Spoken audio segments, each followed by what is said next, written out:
E ciao a tutti ragazzi, benvenuti in un mio nuovo video. Questa volta vi volevo far vedere un altro prodotto che ho comprato recentemente da Coach, perché siccome dovrei usarlo preferisco aprirlo assieme a voi per poi usarlo.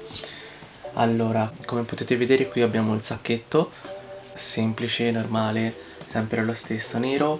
Questa volta ho deciso di farmi fare il pacchetto regalo, per cui è pure chiuso, con uno sticker che ha il simbolo della Coach, per cui al suo interno troviamo appunto il pacchettino.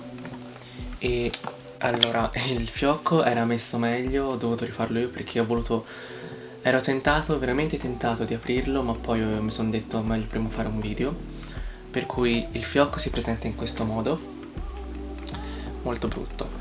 Poi magari nel caso vi metto una foto qui in alto a destra di com'era. Aprendolo, se ci riesco, premo in questo modo, aprendolo, se ha un altro sticker qua, vi faccio vedere da vicino com'è lo sticker, eccolo, aprendolo, si ha una cosa di questo genere, e all'interno sempre la solita dust bag con la scritta Coach, come potete vedere, e al suo interno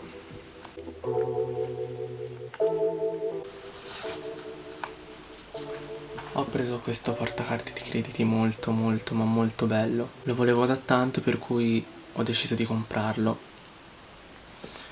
Il retro si presenta in questo modo, ha 6 scompartimenti più lo scompartimento interno.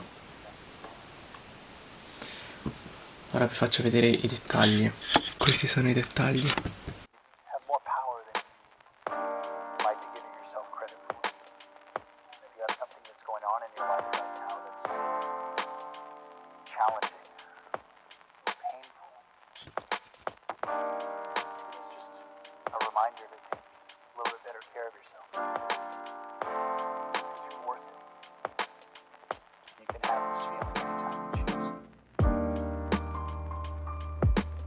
È di una colorazione cachilino, è di pelle liscia, infatti al tatto si sente che è veramente liscio, presenta il monogramma della Coach e inoltre il loro logo. È veramente molto comodo e può essere abbinato anche con la custodia delle AirPods, in quanto diciamo che questa colorazione è molto simile a quella lì. E se non l'avete visto andate a vedere il mio primo video. Allora ragazzi, il video termina qui, spero che veramente vi sia piaciuto, lasciate un mi piace, iscrivetevi al canale e commentate, fatemi sapere appunto se vi è piaciuto e consigliatemi un modo in cui potrei migliorare i miei video. Ora vi faccio vedere nuovamente i dettagli sia della portacarte di credito che della scatola, in generale del packaging. Grazie della visione.